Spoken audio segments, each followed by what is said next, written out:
Hi. Today we are going to be doing an in-depth flute review of a Woodsounds flute. This particular flute was gifted to me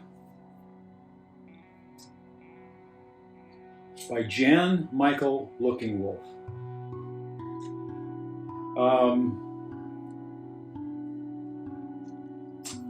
A little history. I had started my flute journey kind of in the year 2000. It took me 8 years to find a flute after I decided that I wanted to try to play one. And my first flute was one that was a kit flute.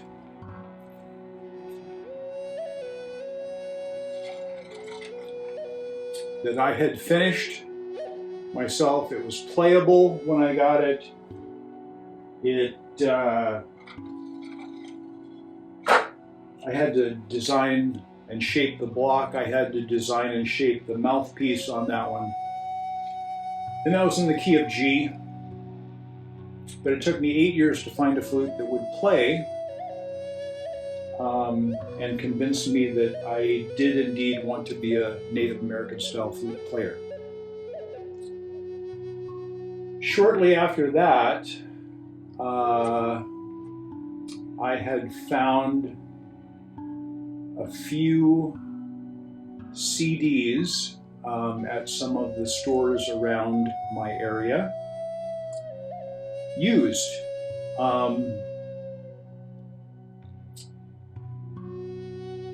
And one of the artists that I found a few of was Jan Michael Lookingwolf, because he is from this area. I live in Corvallis, Oregon. Corvallis, Oregon is the home of the Oregon State University Beavers. Jan Michael Lookingwolf is a professor there, along with being a remarkable recording artist. But he teaches the Native American style flute, and I didn't know that, way back then.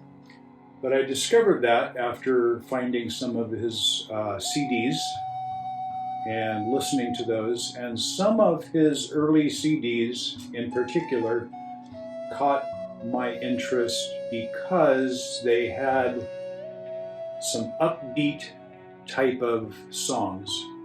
One of them is Lavender Dance.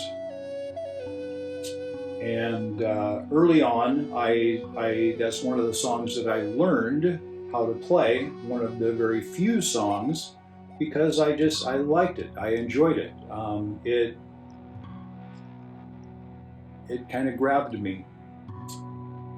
That's the kind of music I enjoy.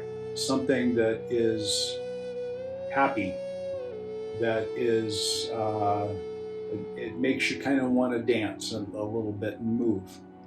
And that Lavender Dance song of his really spoke to me. And so I learned that song. I discovered that he was in the area, and I wanted to try to meet him. And he's a busy man, and I couldn't really arrange that too well. But then I discovered that they were going to have the world's largest flute circle attempt at Oregon State University.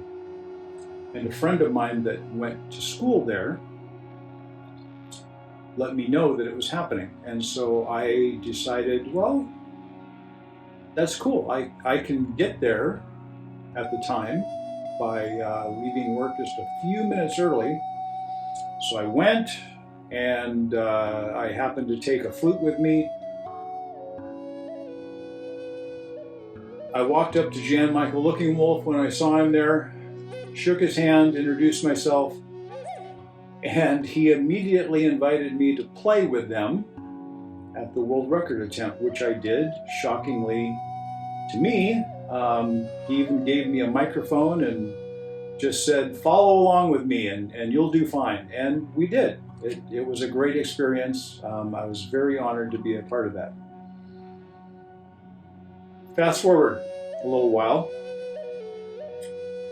and I was at his home at a flute circle that they were holding there.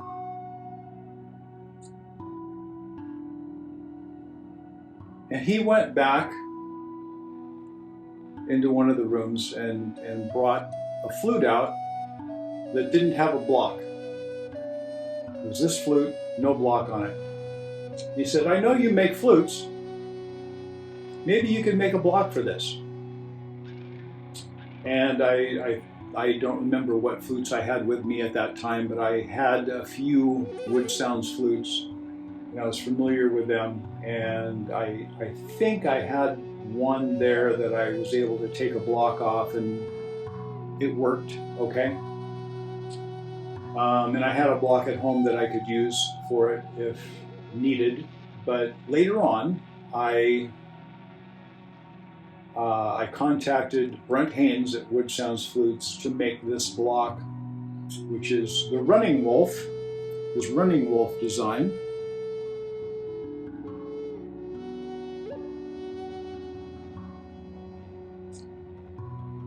And this is made out of Cocobolo with the little turquoise heart line, as he calls it. And I thought that was a very fitting block to have made to put onto this flute. I'm honored that Jan Michael Looking Wolf would think of me and gift me this flute. It is made from dyed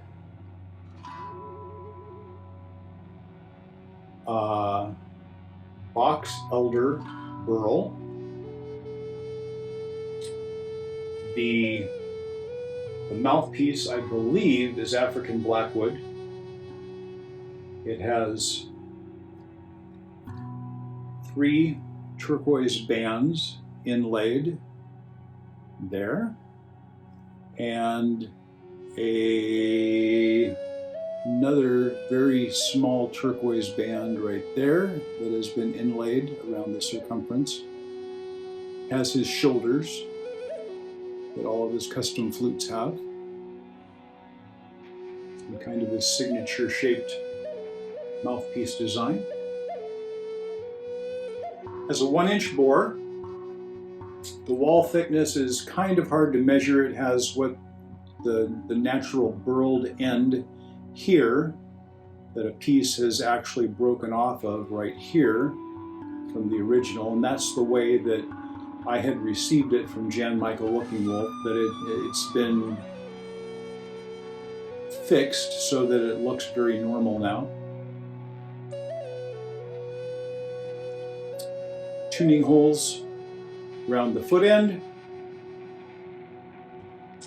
the breath hole. It's about 5/16 of an inch in diameter.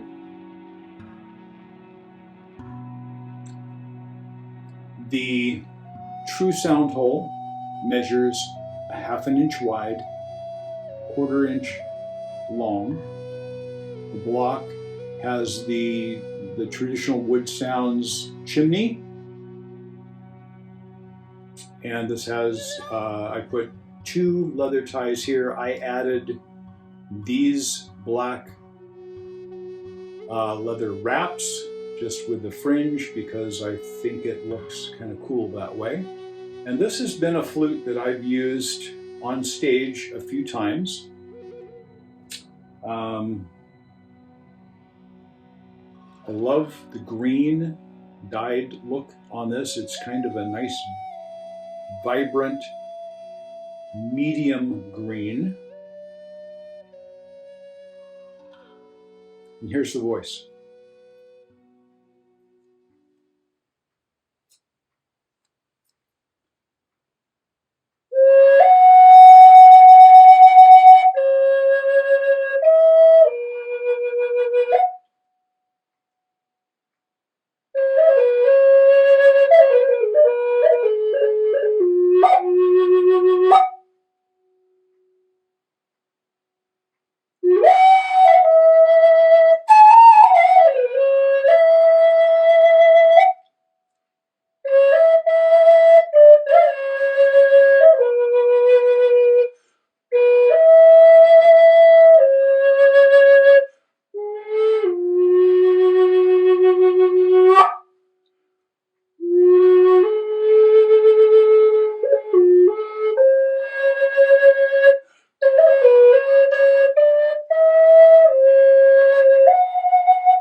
Woodsounds Flutes. They are made by Brent Haines. He is now in Utah. And he makes his flutes to be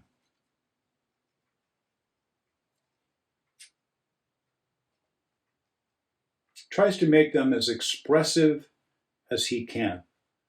They tend to be one of the more stable flutes when it comes to that fundamental note.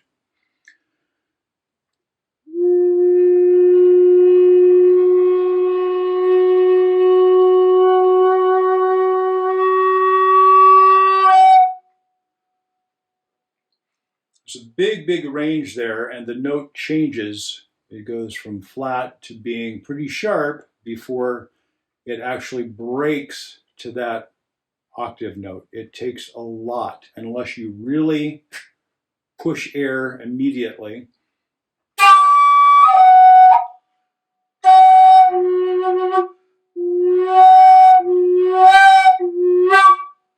It takes a lot of air before it breaks into that fundamental, especially if you ease the air into it.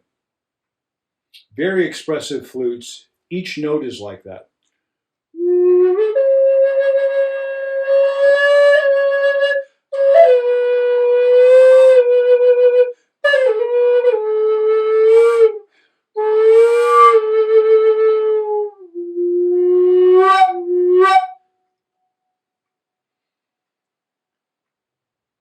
So the player can do a lot using their breath with a flute that is made like this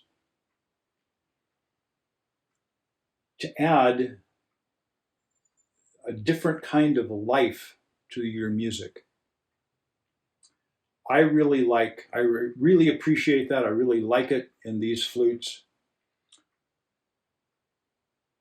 There are times when I might not want that. I'm just saying. But most of the time, I love the way these play for me. I love the sound. Clear, clean voice. This one has just a little hint.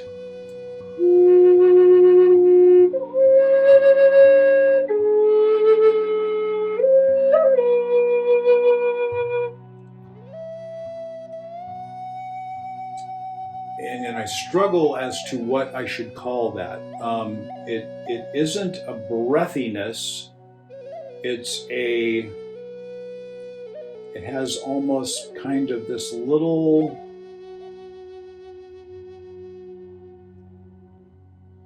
grit or something in its voice. It's not an absolute pure sound.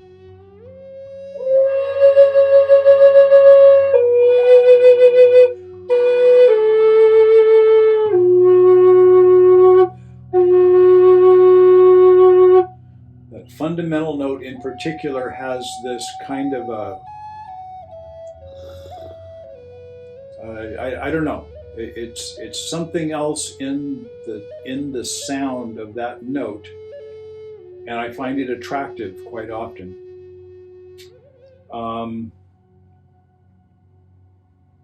Love this flute. I love this flute. Thank you, Jan Michael Looking Wolf, for thinking of me and bringing this flute out and gifting it to me when you did. Greatly appreciated. I am honored to be the new caretaker of this flute. Thank you. And thank you for watching. If you haven't yet, please subscribe. Click the little bell down over there so that you can be notified the next time I post a video, whether it be an in-depth look at one of the flutes from my collection. Could be a music video where the Native American style flute takes center stage in all of the music that I do. Unless it's a backing track, that's a little bit different. But the backing tracks that I produce and share here on YouTube are all part of a bigger music video where the flute is the center of that music. It could be a tutorial on how to play these magnificent instruments. So thanks again for watching. Hope you have a wonderful day. Take care.